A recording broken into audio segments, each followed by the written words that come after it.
एक समय की बात है। एक नगर में गरीब ब्राह्मण और उसकी पत्नी रहते थे।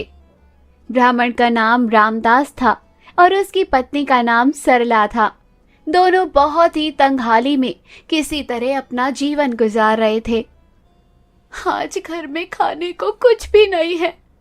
अगर मेरे पति ने मुझसे भोजन मांगा तो मैं क्या कहूंगी? सरला, अरे ओ सरला, जल्दी से भोजन लेकर आओ, बड़ी जोर की भूख लगी है। सरला भीतर से खाली बर्तन लेकर आई। सरला का उदास चेहरा देखकर रामदास समझ गया कि आज घर में कुछ भी नहीं है। तू उदास है, मैं समझ गया हूँ। आज घर में कुछ भी नहीं है, पर तू चिंता मत कर। एक न एक दिन वो ईश्वर हम पर दया जरूर करेंगे।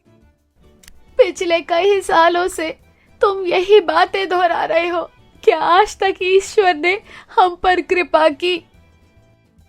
जो अपना जीवन संयम और ईमानदारी के साथ जीते हैं, उनके रास्ते में तमाम कठिनाइयाँ आती है, किंतु कठिनाइयों के बाद का समय सुखद होता है।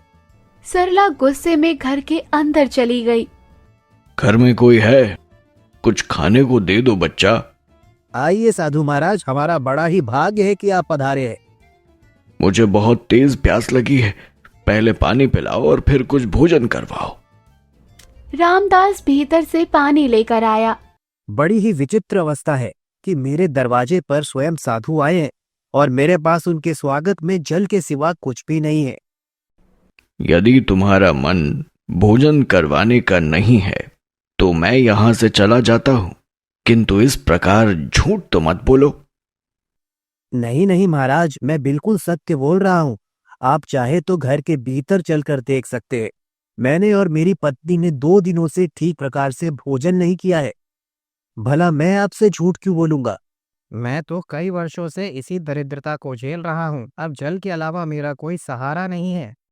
साधु रामदास की ओर देखते हुए, तुम मुझे ईमानदार व्यक्ति लगते हो। ये बताओ, क्या तुमने अपने जीवन में कभी किसी का नुकसान किया है? नहीं महाराज, मैं हर तरह के पाप से मुक्त हूँ। मैंने कभी चोरी नहीं की, कभी किसी का नुकसान नहीं किया और ना ही झूठ बोलता हूँ। इतनी दरिद्रता के बाद भी मेरे मन में ईश्वर के प्रति बहुत अधिक आस्था है। एक न एक दिन वो हमारा समय अवश्य बदलेंगे। तुम्हारे मुंह से इस प्रकार की बातें सुनकर मुझे काफी प्रसन्नता हुई। मेरे पास तुम्हारी गरीबी दूर करने का एक उपाय है। साधु ने अपनी झोली से कुछ फूल निकाले और रामदास की ओर बढ़ाते हुए कहा, ये दिव्य पुष्प है जो मैं जंगलों से लेकर आया हूं। मुझसे अधिक तुम्हें इसकी आवश्यकता है। ये दिव्य पुष्प लेकर जाओ और पहाड़ी के उस शिव मंदिर पर इसे चढ़ाओ, किंतु ध्यान रहे रास्ते में रुकना नहीं है। यदि तुम और तुम्हारी पत्नी दोनों इस कार्य में सफल हुए तो तुम्हारी दरिद्रता अवश्य दूर हो जाएगी।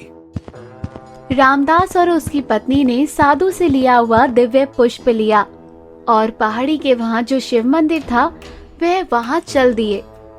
रास्ता बहुत लंबा था, उन्हें कई कठिनाइयों का सामना करना पड़ा। आंधी तूफान झेलते हुए 2 दिनों के पश्चात रामदास और उसकी पत्नी सरला शिवजी के मंदिर आखिर पहुंच ही गए और उन्हें दिव्य पुष्प अर्पित किया। तभी उन्होंने देखा कि मंदिर का पुजारी जोर से चिल्ला रहा है, तुम दोनों ये क्या कर रहे हो? इस मंदिर में किसी को भी भगवान को फूल चढ़ाने की अनुमति नहीं है। एक साधु हमें दिव्य पुष्प देकर गए हैं। उन्होंने कहा है कि इस पुष्प से भगवान अवश्य प्रसन्न होंगे। मूर्ख, बिना मेरे प्रश्नों के उत्तर दिए तुम ये पुष्प भगवान को अर्पित नहीं कर सकते। इस मंदिर में केवल सच्चे और ईमानदार लोग ही पुष्प अर्पित करते हैं। आपको जो भी प्रश्न पूछना है मुझसे पूछ सकते हैं। मैं एक सच्चा और ईमानदार व्यक्ति हूँ। आपके सभी प्रश्नों के उत्तर दूंगा। किस चीज को गवाकर मनुष्य धनी बन जाता है? लालच एक ऐसा भाव है जिसे गवाकर मनुष्य सबसे अधिक धनी हो जाता है। ऐसी कौन सी चीज है जिसके जाने पर मनुष्य को कभी शोक नहीं करना चाहिए? क्रोध। पुजारी जी, यदि क्रोध को जाए तो मनुष्य को कभी शोक नहीं मानना चाहिए। इस संसार में सबसे बड़ा बर्तन कहाँ पर है? इस संसार का सबसे बड़ा बर्तन पृथ्वी है, जिसमें सब कुछ समा सकता है। वो क्या है जो मृत्यु के बाद भी व्यक्ति के साथ जाती है? व्यक्ति के कर्म मृत्यु के बाद भी उसके साथ जाते हैं। वो क्या है जो दूसरा कोई आपसे छीन नहीं सकता? यदि आप इसे बांटते हैं तो ये बढ़ता है। मनुष्य की विद्या उससे कोई नहीं छीन सकता। जब मनुष्य विद्या का दान करता है तो इसकी वृद्धि होती है। पुजारी रामदास के उत्तर से अति प्रसन्न हुआ। रामदास को पुजारी कुछ जाने पहचाने लग रहे थे। आखिरदास रामदास ने पुजारी से पूछ ही लिया, क्या आप मुझे जानते हैं?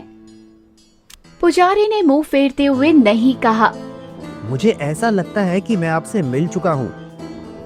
तभी रामदास को याद आया कि यह तो वही साधु है जो उनके घर आए थे। रामदास ने पुजारी के पैर पकड़ लिए। आप तो वही साधु है ना जो मेरे घर आए थे? हाँ, मैं वही हूं जो साधु बनकर आया था तुम्हारे घर। मैं सच्चे और ईमानदार व्यक्तियों की सहायता करना चाहता हूं तथा उन्हें ईश्वर के पास लेकर आता हूं ताकि वे भक्ति मार्ग को अपना सकें। रामदास और उसकी पत्नी के आंखों से आंसू आ रहे थे। हे ईश्वर, हमें बीते वर्षों में बहुत दरिद्रता देखी है। हे ईश्वर, हमारे सारे दुख दूर कर दीजिए और हमें धन धान्य से परिपूर्ण कर दीजिए। दोनों ने ईश्वर से प्रार्थना की और वापस लौट आए। जब वे वापस लौटे तो उन्होंने देखा कि उनकी झोपड़ी अपने स्थान पर नहीं है। वे दोनों बहुत चौंक गए। उन्हें लगा कि शायद वे किसी गलत जगह पर आ गए हैं। आसपास के लोगों से पूछने पर पता चला कि ये महल रामदास का है। रामदास और उसकी पत्नी घर के भीतर पहुंचे। उन्होंने देखा कि उनके घर धन धान्य से भरा हुआ है। रामदास और सरला आपस में बातचीत करते हुए, मैं कहता था, ईश्वर पर विश्वास करो, एक न एक दिन वो हमारी सहायता अवश्य करेंगे। बिल्कुल ठीक कहा आपने। वे साधु हमारे लिए किसी भगवान से कम नहीं। मन ही मन दोनों ने ईश्वर को धन्यवाद दिया और साथ ही साथ उस साधु को भी धन्यवाद दिया। उस धन से रामदास ने सदैव गरीबों की सहायता करी। उन पर अपना अधिकार न समझकर सभी जरूरतमंदों को दान में दिया। वे जानता था कि ये सब कुछ ईश्वर के आशीर्वाद से हुआ है और यदि वे ईश्वर के इस आशीर्वाद की कदर नहीं करेगा तो ईश्वर उससे सब कुछ वापस ले जाएंगे। गर्मी का कहर। वीरपुर गांव में रामलाल अपनी पत्नी हेमलता और 10 साल के बेटे गोपाल के साथ रहता था। वो एक ईमानदार किसान था जो मेहनत और सच्चाई से अपना जीवन जीता। एक दिन रामलाल अपने खेत में हल चला रहा है। पास में गोपाल खेल रहा है। बाबा, मैं भी आपकी तरह हल चलाऊंगा जब बड़ा हो जाऊंगा। हाँ बेटा, मेहनत करने वालों की कभी हार नहीं होती। पहले खाना खा लो दोनों, फिर बातें बनाना। तीनों हंसते हैं, लेकिन ये खुशी ज्यादा दिन नहीं टिकने वाली थी। गर्मियों का मौसम आया, लेकिन इस बार कुछ अलग था। बारिश नहीं हुई, सूरज आग उगलने लगा। रामलाल, ऐसा सूखा तो हमने कभी नहीं देखा। कुएं में बस गीली मिट्टी बची है। अगर जल्दी पानी नहीं मिला तो हमारी फसल भी बर्बाद हो जाएगी। अब हमें 4-4 कोस दूर से पानी लाना पड़ेगा, लेकिन कब तक? अब क्या किया जाए? बिन पानी के तो जिंदगी ही नामुमकिन हो जाएगी। ऐसा सूखा पहले कभी नहीं देखा। अब तो कुएं की तलहटी में भी सिर्फ कीचड़ रह गया है। भगवान जाने अब क्या होगा। इसी बीच घर से हेमलता दौड़ती हुई आती है। जल्दी चलो, गोपाल की तबीयत खराब हो गई है। रामलाल और गांव के लोग भागकर उसके घर की ओर जाते हैं। गोपाल खाट पर पड़ा है, उसका बदन जल रहा है, वो बेसुध सा है। अरे, ये तो बहुत तेज बुखार में तप रहा है। इसे ठंडे पानी की जरूरत है, वरना मैं कुछ भी करूंगा, मगर अपने बेटे को ऐसे नहीं मरने दूंगा। मैं पानी लेकर आऊंगा। जमींदार रघुवीर सिंह के पास भरे हुए कुएं थे, लेकिन वो बिना कुछ छीने एक बूंद भी देने को तैयार नहीं था। रघुवीर सिंह की हवेली के सामने रामलाल खड़ा था, हाथ जोड़े, आंखों में विनती थी, लेकिन सामने बैठा जमींदार उसकी बेबसी का मजा ले रहा था। सरकार, बस थोड़ा सा पानी दे दीजिए, मेरा गोपाल मर जाएगा। पानी मुफ्त में नहीं मिलता रामलाल, कुछ देना पड़ेगा। मेरे पास देने को कुछ नहीं बचा सरकार। तुम्हारी जमीन बची है, आधी जमीन लिख दो और घड़ा भर पानी ले जाओ। रामलाल के चेहरे पर जैसे बिजली गिर पड़ी, लेकिन गोपाल की हालत आंखों के सामने थी। उसने कांपते हाथों से अंगूठा लगा दिया। बदले में उसे बस एक घड़ा पानी मिला। रामलाल भागता हुआ घर पहुंचा। हेमलता रो रही थी। गोपाल का शरीर ठंडा पड़ चुका था, पानी लाने में देर हो चुकी थी। देखो जी, हमारा लाल चला गया। रामलाल की आंखें सूख गईं। उसने घड़े को जमीन पर पटक दिया, लेकिन इस हादसे ने उसके भीतर एक नई आग जला दी। अब और कोई गोपाल नहीं मरेगा। मैं गांव के लिए पानी लेकर आऊंगा, चाहे इसके लिए मुझे जान ही क्यों ना देनी पड़े। फिर वो अपने बेटे का अंतिम संस्कार करके अगले दिन गांव की चौपाल पर रामलाल ने अपनी योजना बताई। हमें उस जंगल के उस पार वाले कुएं तक पहुंचना होगा। बुजुर्गों की कथा कहती है कि वो अनंत जल से भरा रहता है, लेकिन सुना है वहां भूत प्रेत रहते हैं और जाने वाले कभी लौट कर नहीं आए। अगर हम डर गए तो गांव प्यासा मर जाएगा। कौन कौन है मेरे साथ?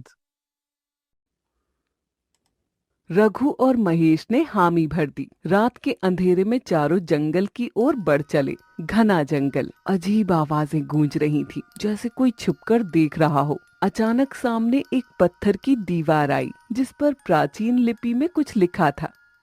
ये क्या है? शायद इसी के पीछे कुआं है। जैसे ही उसने दीवार को छुआ, सामने एक कुआं प्रकट हो गया। लेकिन ये साधारण कुआं नहीं था। इसमें झांकने वाले को अपना भविष्य दिखता था। मैं सबसे पहले देखूंगा। रघु ने झांका और खुद को एक राजा के रूप में देखा, लेकिन अगले ही पल उसकी छवि बदल गई। वो एक भिखारी बन चुका था। ये क्या जादू है?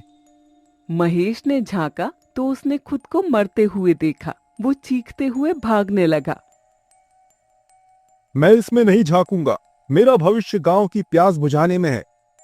तभी कुएं के पास खुदाई करने से एक सीढ़ी दिखी, जो नीचे अंधेरे में जा रही थी। हिम्मत करके सीढ़ियों से नीचे उतर गए। फिर एक विशाल पत्थर का द्वार दिखाई दिया। अचानक एक रहस्यमयी आवाज गूंजी। पहली परीक्षा, सत्य का सामना। तुम जो चाहते हो, क्या तुम सच में उसके योग्य हो? हम अपने गांव के लिए पानी चाहते हैं, न कि लालच के लिए। द्वार थोड़ा खुला, लेकिन पूरी तरह नहीं। तभी दूसरी आवाज आई। दूसरी परीक्षा, त्याग। क्या तुमने पाने से ज्यादा खोया है? रामलाल की आंखों में गोपाल की छवि उभर आई। मैंने अपना बेटा खो दिया, अपनी जमीन गंवा दी और गांव वालों के लिए जान जोखिम में डाल दी।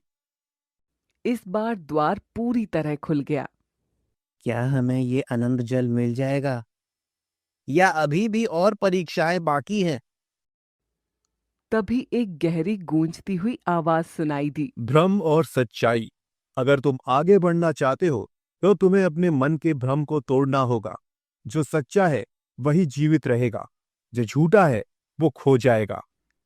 अचानक कुएं के पानी में 3 छवियां उभरी। पहली में रामलाल का बेटा गोपाल जीवित खड़ा मुस्कुरा रहा था। दूसरी में रघुवीर सिंह हाथ जोड़कर माफी मांग रहा था। तीसरी में पूरा गांव सुखी और संपन्न दिख रहा था। ये सच हो सकता है। अगर हम पानी ले गए तो क्या सब बदल जाएगा? तभी गोपाल की छवि बोल पड़ी। बाबा, मैं जिंदा हूँ, मुझे ले चलो।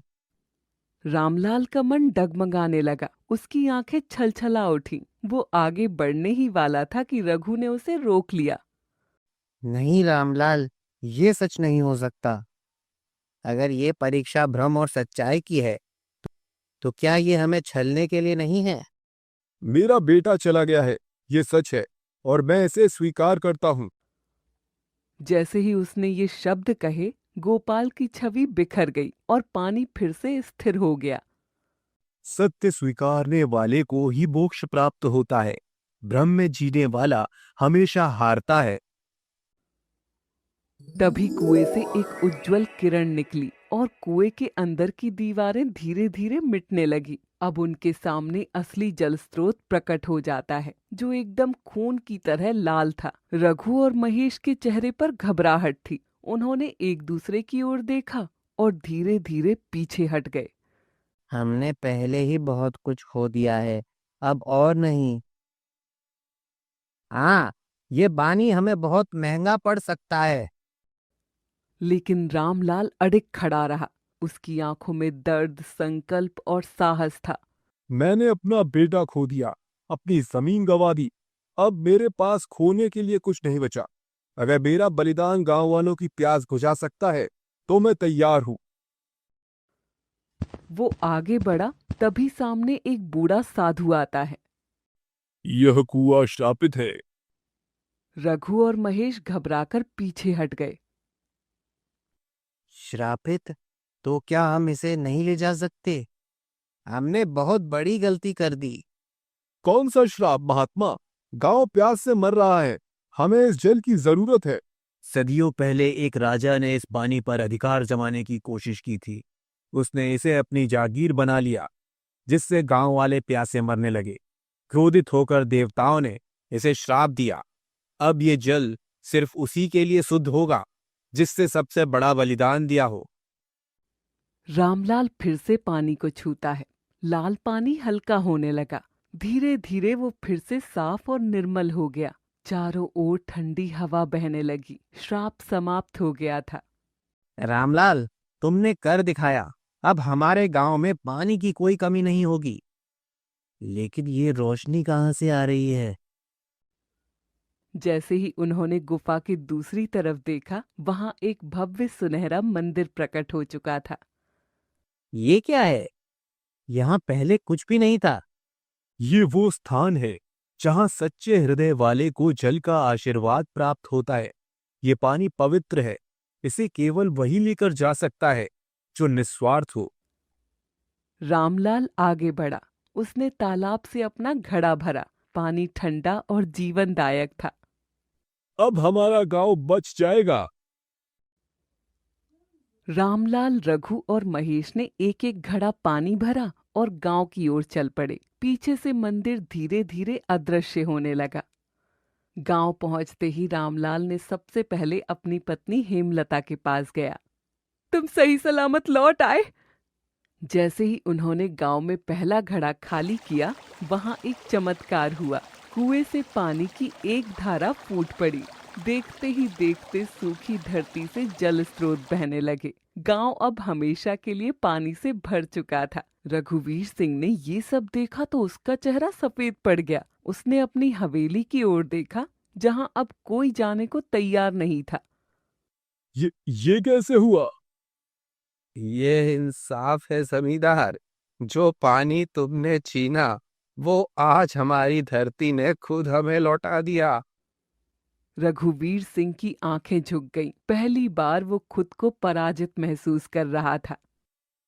ये लो रामलाल, तुम्हारी जमीन वापस।